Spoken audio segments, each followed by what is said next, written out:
ونصلي ونسلم على رسوله الكريم اما بعد فاعوذ بالله من الشيطان الرجيم بسم الله الرحمن الرحيم لقد كان لكم في رسول الله اسوة حسنة صدق اللہ مولانا العظیم وبلغنا رسولہ النبی الکریم الامین ونحن علی ذلک من الشاہدین والشاکرین والحمد للہ رب العالمین ان اللہ وملائکتہ یصلون علی النبی یا ایہا الذین آمنوا صلوا علیہ وسلموا تسلیما۔ تمام حضرات سے گزارش ہے بارگاہ رسالت میں ہدیہ درود و سلام کا نذرانہ مل کے پیش کریں گے۔ الصلاۃ والسلام علیکہ یا سیدی رسول اللہ۔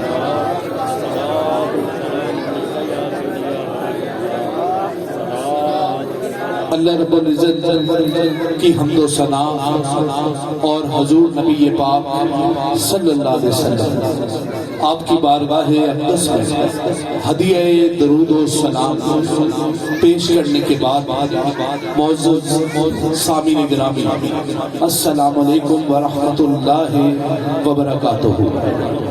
میں نے آپ حضرات کے سامنے قرآن مجید فرقان حمید اور برہان رشید کی ایک آیت مبارکہ مقدسہ مطہرہ تلاوت کرنے کا شرف حاصل کیا۔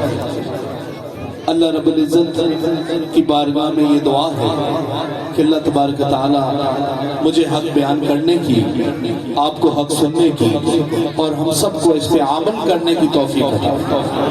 کسی شاعر نے کیا خوب کہا ہے کہ جب حسن تھا ان کا جلوہ نما، انوار کا عالم کیا ہوگا، بن دیکھے فدا ہے ہر کوئی، دیدار کا عالم کیا ہوگا، بن دیکھے فدا ہے ہر کوئی، دیدار کا عالم کیا ہوگا۔ اور جس وقت تھے خدمت میں ان کی ابو بکر و عمر عثمان و علی، اس وقت رسول اکرم کے دربار کا عالم کیا ہوگا، اس وقت رسول اکرم کے دربار کا عالم کیا ہوگا۔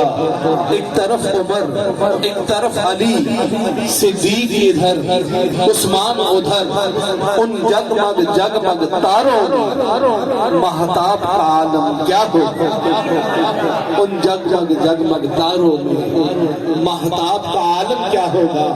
اور چاہے تو پلٹ دے ایک پل میں پایا ہی ساری دنیا کی، یہ شان ہے ان کے غلاموں، سردار کا عالم کیا ہوگا، سردار کا عالم کیا ہوگا۔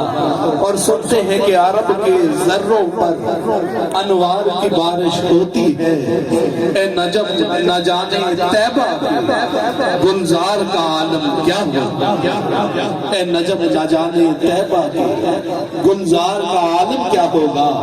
کیونکہ سیدھی راہ دکھاتے یہ ہے اور سچی بات بتاتے یہ ہے، رب ہے مولا یہ ہے قاسم، رزق اس کا ہے کھلاتے یہ ہے، اور میٹھا میٹھا ٹھنڈا ٹھنڈا یہ ہمارا عقیدہ ہے، پیتے ہم ہیں پلاتے یہ ہے۔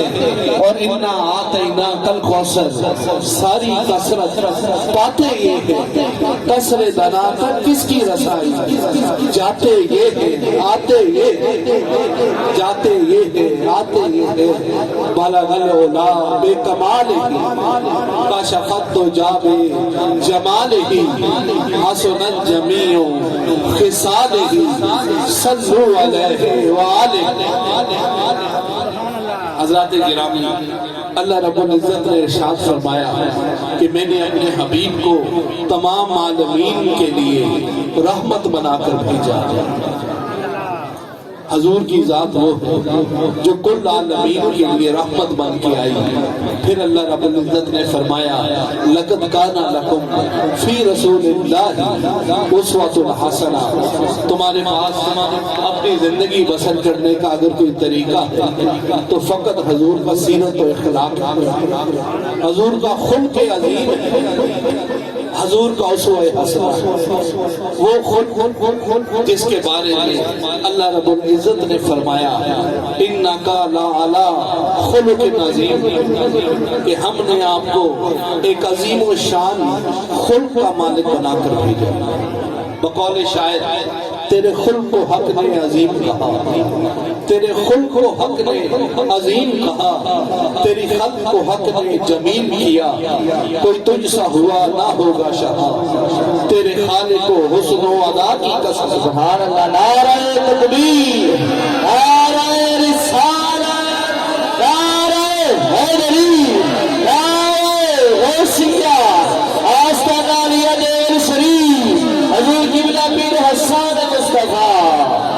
اللہ رب العزت نے اپنے محبوب کو تمام کمالات، تمام اوصاف اور تمام صفات عطا کر، وہ تمام صفات، وہ تمام کمالات جو حضور کی آمد سے پہلے انبیاء اور رسل میں پائی جاتی ہیں، وہ تمام صفات مجموعی طور پہ اللہ رب العزت نے حضور نبی پاک صلی اللہ علیہ وسلم کو عطا فرمایا۔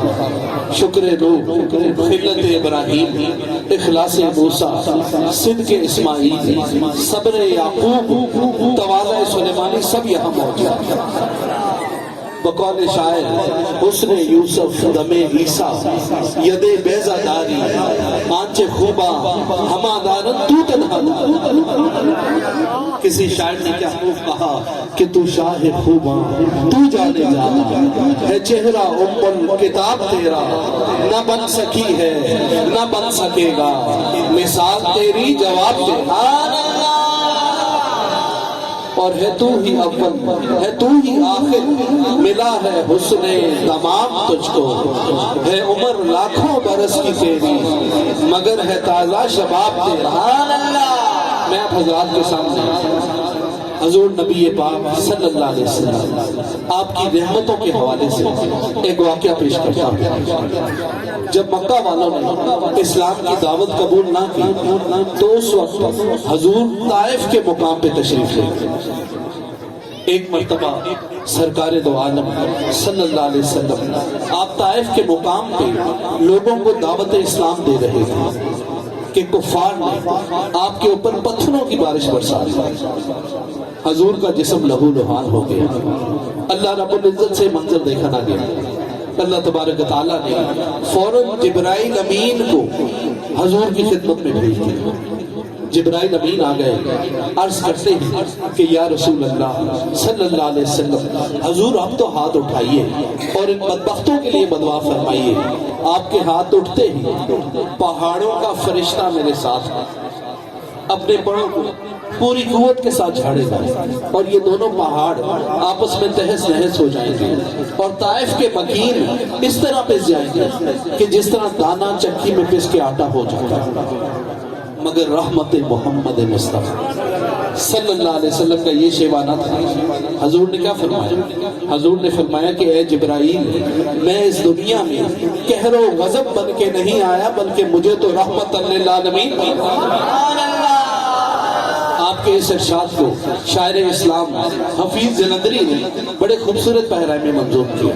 حفیظ جلندری لکھتے ہیں کہ جناب رحمت للعالمین نے سن کے فرمایا، اے جبرائیل، میں اس دہر میں قہر و غضب بن کے نہیں آیا بلکہ میں تو دعا کرتا ہوں کہ اے خدا من جہاں کر رحم طائف کے مکینوں پر اور الہی دھول برسا پتھروں والی زمینوں۔ اللہ، نعرہ تکبیر، نعرہ رسالت، نعرہ حیدری، آستانہ علی دیوبند شریف، حضور قبلہ پیر حسان مصطفیٰ۔ تو حضور نے اپنی ساری زندگی عفو درگزر سے کام لیا۔ آپ نے لوگوں کو معاف فرمایا، آپ نے غریبوں کے سر پہ دست شفقت رکھی۔ آج ضرورت اس چیز کی ہے کہ اپنی زندگیوں کے اندر بھی سیرت جناب محمد مصطفیٰ صلی اللہ علیہ وسلم کو لے کے آیا جائے اور یہ دیکھا جائے کہ حضور نے اپنی زندگی کیسے بسر کی۔ حضور نے اپنی ساری زندگی عاجزی اور انکساری سے بسر کی۔ آپ نے کبھی غرور اور تکبر نہیں کیا۔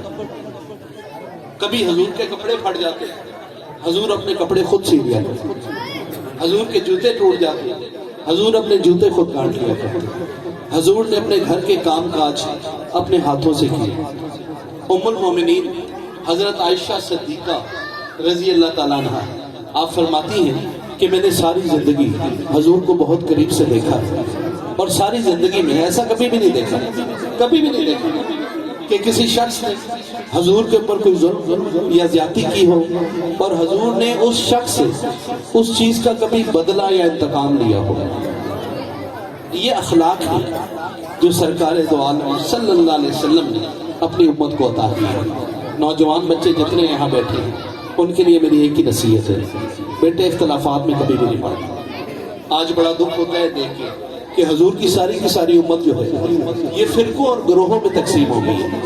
مسلمان کے دشمن بن بیٹھے ہیں، ایک دوسرے کے اوپر کفر کے فتوے لگانا، شرک کے فتوے لگانا، بدعت کے فتوے لگانا، گستاخیوں کے فتوے لگانا، یہ ہم لوگوں نے اپنا شیوا بنا لیا ہے۔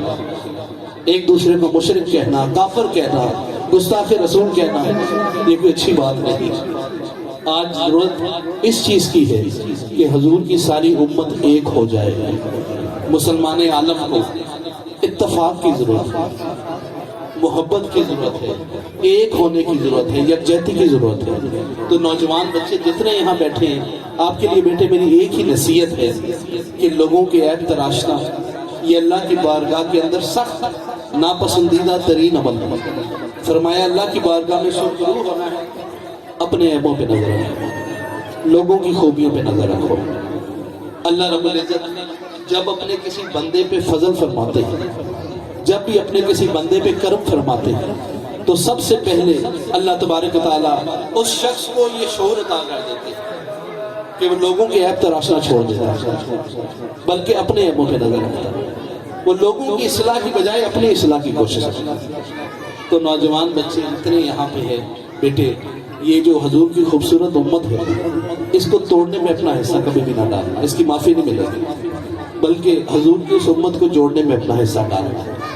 اللہ رب العزت ہم سب کو سیرت جناب محمد مصطفیٰ صلی اللہ علیہ وسلم پہ عمل کرتے ہوئے اپنی زندگیاں بسر کرنے کی توفیق عطا فرمائے۔ آخر دعوانا ان الحمدللہ رب العالمین۔ بارگاہ رسالت میں ہدیہ درود و سلام کے لیے کھڑے ہو جائیے۔